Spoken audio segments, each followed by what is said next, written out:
Hi, Algebra 1. We're going to run through the answers on page 129 and 130 on our graphing.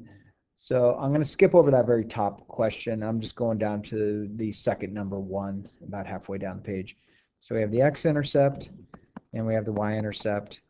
The x-intercept is going to be blank comma 0 and then 0 comma blank. And then we want to find the slope, okay? So this is a y value, so it means we're going to ignore that y. So 4 times what number gives me -8, and that'd be -2, so I get -2, 0. And my other one, this is the x value, so I get -y equals -8, so that means that y has to equal 8 if I multiply both sides by -1.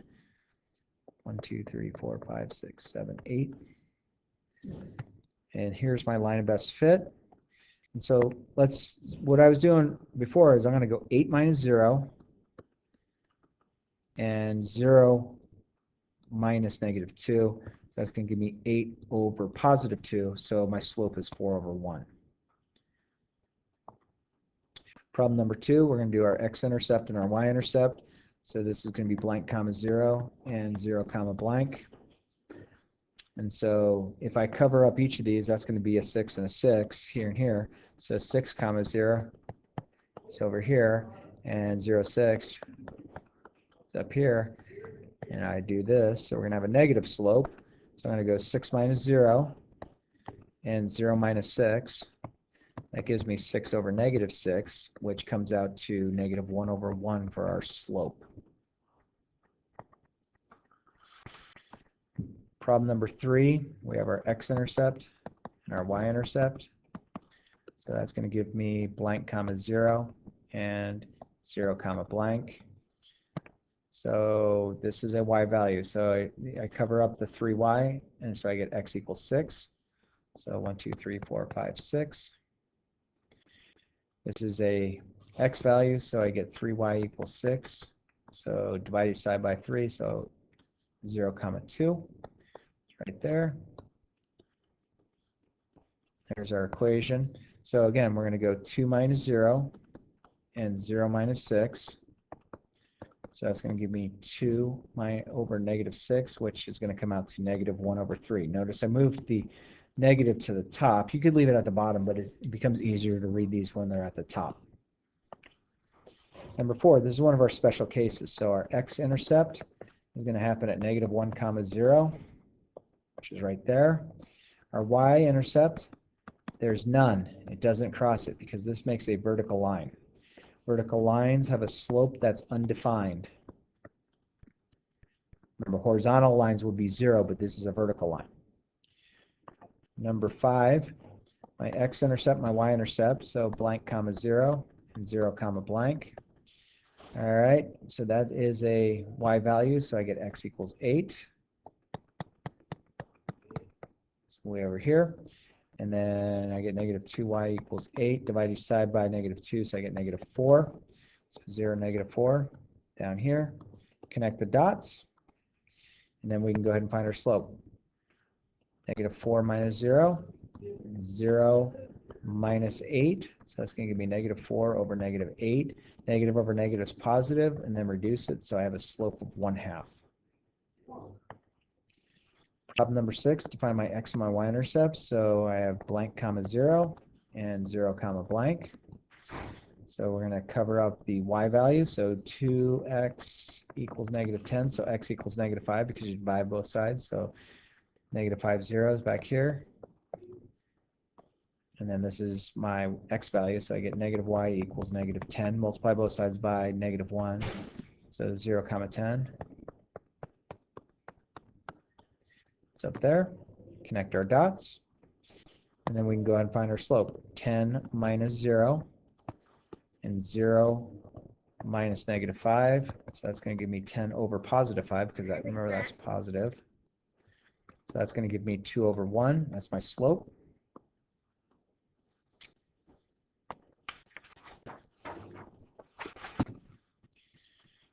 Number 7 is one of our special cases. So this is going to be a horizontal line at -4.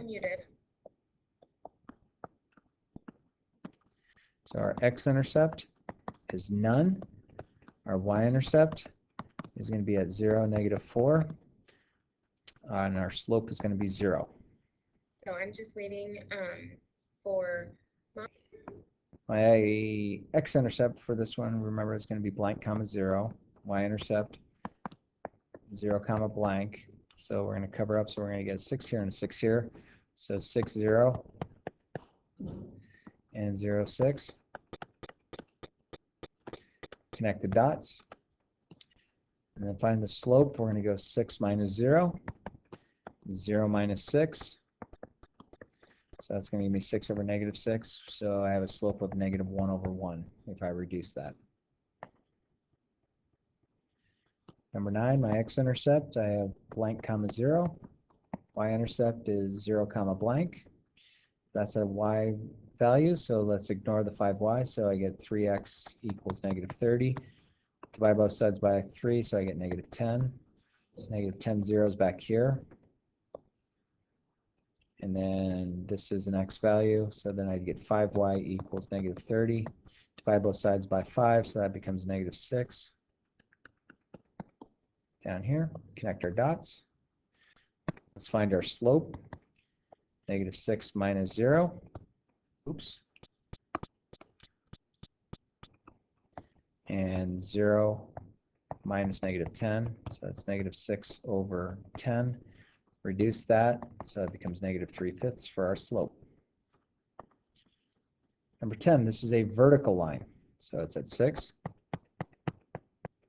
Straight up and down. Our x-intercept is going to be at 6, 0. Y-intercept is none. It doesn't cross the y-axis. And remember, our slope of vertical lines is undefined.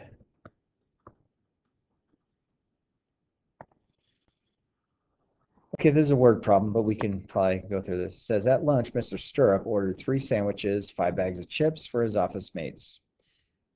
His bill came to $25.50. The equation is this. If each sandwich costs $6, so we're going to do there, so I'm going to get 3 and replace that with a 6 plus 5c equals $25.50. And let's start working this out. So that's going to be 18 plus 5c equals $25.50. Subtract 18 from both sides. And definitely use a calculator on this. So that's going to give me 1780. Divide each side by 5. So 1780 over 5. I'm using the calculator. 1780 divided by 5 is, each bag of chips is $3.56. For number 12, says on a field trip to an art museum, an adult ticket costs $15. The cost of a student ticket costs $8. The art museum collected $436 from our trip. This is our equation.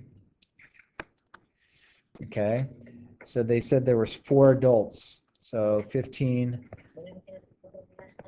8s equals 436. So 4 adults, we can plug in there. That gives me 60 plus 8s. It's 436. Okay, so now we want to solve this. I'm going to subtract 60 from both sides.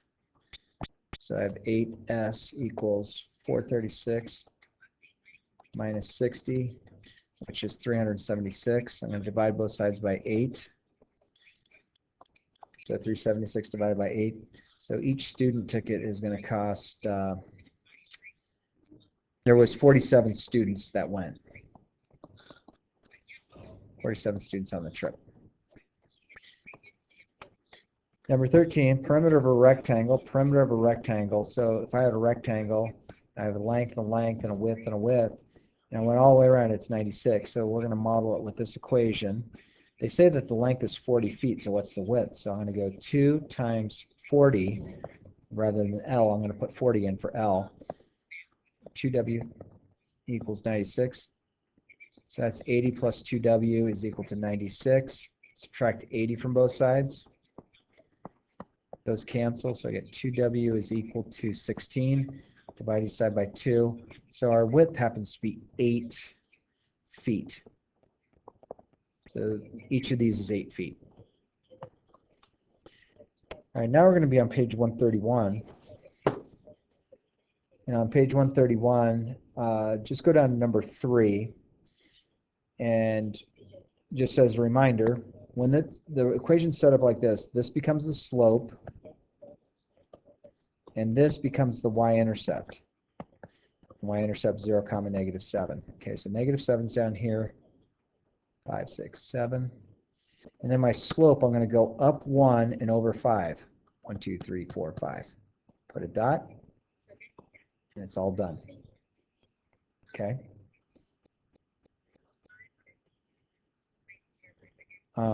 Don't worry about the x-intercept and the y-intercept on this problem. Then we're going to take a look at number 5. So we're missing something here, so I'm going to put +0. If we graph this, my y-intercept is at 0, 0.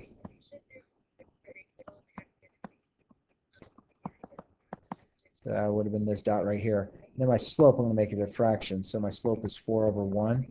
So I'm going to go up 4, right 1, and go with that. And again, let's not worry about the x and y intercept on this one. And then number 7 is one of our special cases. So x equals 4. This will be a vertical line. Okay, so our slope of these is undefined because it's a vertical line. And then we go from there. So your assignment will be to finish page 131 and page 132. If you need help with the word problems on the back, go ahead and use Google Translate if you're at home, or you can ask me in class. Have a nice day.